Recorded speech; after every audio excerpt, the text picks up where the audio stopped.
السلام علیکم. تاسو کې چې تاسو ټول جوړو خوشاله یاست. که تاسو چیرې نه یاست خبر زمانوم جمیل احمد دی او زه غواړم چې نن تاسو سره د کیمرې په اړه خبرې وکړم چې موږ څنګه کولای شو چې د کیمرې و مخته خبرې وکړو.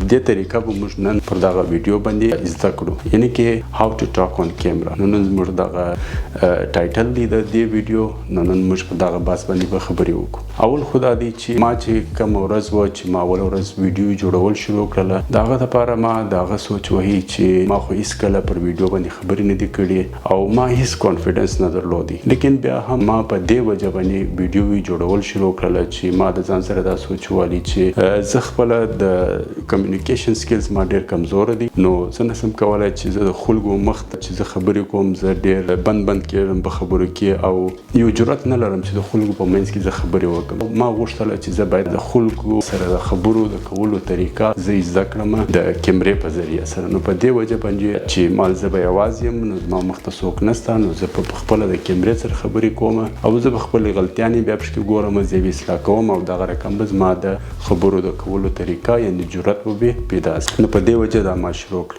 یعنی د دې مطلب مې دا دی چې دا فکر مه کوئ چې کوم انسان چې د کیمرې مخ ته خبرې کوي نو بس دته یو ګیفټ، یو تحفه ورکول سوی ده چې دی کولی شي چې د کیمرې مخ ته خبرې وکړي. نه، داسې نه دی. دا صرف ستا څخه پریکټس غواړي او د دې لپاره ما هم دغه رقم کړي وه چې ما د ځان سره یو شرط کېښوی چې زه باید روزانه باید زه یوه ویډیو جوړوم او 10 منټه ویډیو جوړوم، صرف د یوې میاشتې لپاره زه باید دغه پریکټس وکړم چې ما ته معلومه شي چې ما څومره تغیرات زما په خبرو کې راغلی دي یا زه څومره ما جرأت پیدا کړ. نو ما چې په اوله ورځ ویډیو شروع کړل نو هغه وخت هم زه دغه رقم هم چې زما په دماغ کې به نور شیان راتلل چې دا خو یو ماشین دی، یو کیمرا ده، د کیمرې مخ ته زه څنګه خبرې وکړم. نو زه ډېر بند به کېدلم، زما یعنې کې زړه و دماغ د کیمرې سره یو ځای نه برابرېدي چې ما خبرې کړې وای. نو دغه رقم بیا هم ما خپل ځان سره یو ضد مې کېښوی چې زه باید روزانه 10 دقیقې زه د یوې میاشتې لپاره زه باید 10 ویډیوې زه ځان ته جوړې کړم، بلکې ما هغه اپلوډولې نه، خلکو ته مې نور ښکاره کولی صرف د ځان دپاره ما جوړول.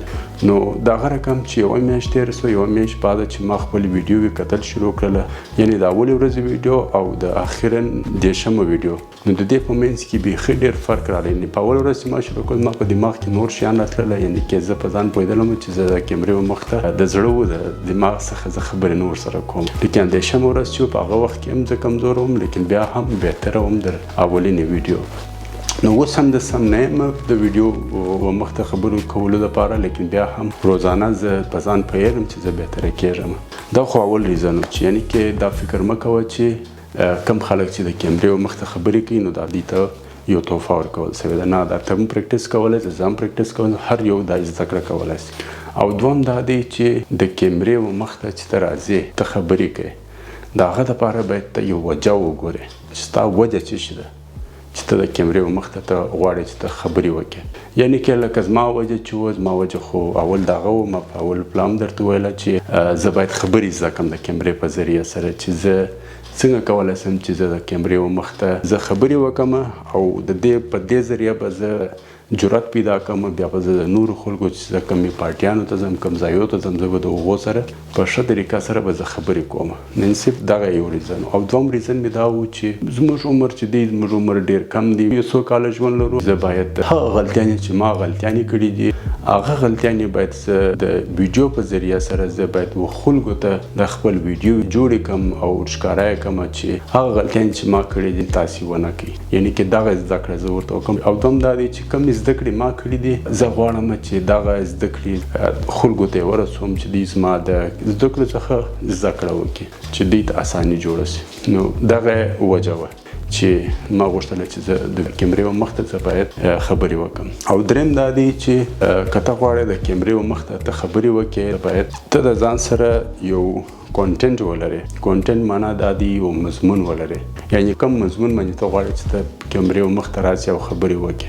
داسې نشي کېدلی چې ستا په ذهن کې هیڅ مضمون نه، کانټینټ نه او ته راسې د کیمرې مخ ته بس سوچ وایې چې زه اوس څه شي وایم. نو داسې ته نشې کولی چې ته د کیمرې مخ ته راسې خبرې وکړې. نو د کیمرې مخ ته چې راځې اول لواره باید ته خپل یو مضمون پیدا کړې. لکه اوس دغه زما د نن ویډیو ده چې څنګه باید موږ د کیمرې مخ ته خبرې وکړو، دا زما د کیمرې د راتللو وجه ده. یعنې مضمون مې دا دی چې څنګه موږ کولی شو د کیمرې مخ ته خبرې وکړو. دا نن زما مضمون دی. او د دې نور بولټ پوینټس یو کوچني نقطې دغه باید ته ولرې. لکه ما چې پر اوله نقطه مې دا وه چې د کیمرې مخ ته راتلل دپاره پریکټیس غواړي. تاسې باید پریکټیس وکړئ، روزانه 10 دقیقې پریکټیس وکړئ. دویمه وجه دا وه چې خپل ځان لپاره وجه پیدا کړئ چې ته په څه وجه باندې ته غواړې چې د کیمرې مخ ته راسې او خبرې وکړې. یعنې ستا وجه څه شي ده، څه ریزن دي.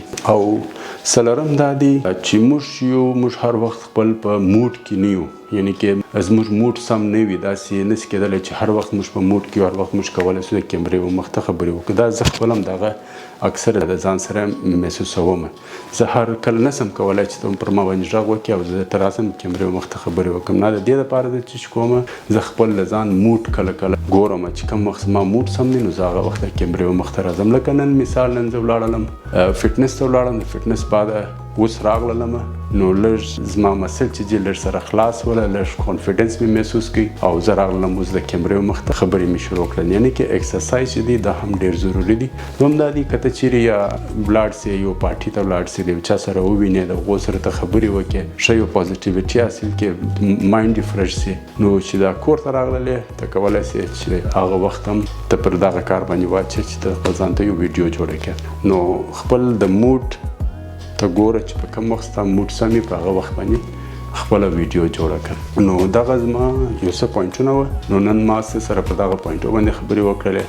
نو زما نوم جمیل احمد دی او تاسې کولی شئ چې زما چینل سبسکرایب کړئ، ولې چې زه هم د دې چینل په ذریعه سره زه زده کړې کوم. نو زه غواړم چې کوم زده کړې چې ما کړي دي هغه تاسو سره شیر کړم، او زما کومې غلطیانې چې دي هغه تاسې لاندې ما ته کمنټس راته نوشته کوئ، او زه به د خپل د غلطیانو اصلاح به زه ستاسې د کمنټ په ذریعه سره زه بیا سموم. نو خدای دې وکړي چې وخت ما سره ښه تېر شوی، نو ښه وخت ولرئ. د خدای په امان.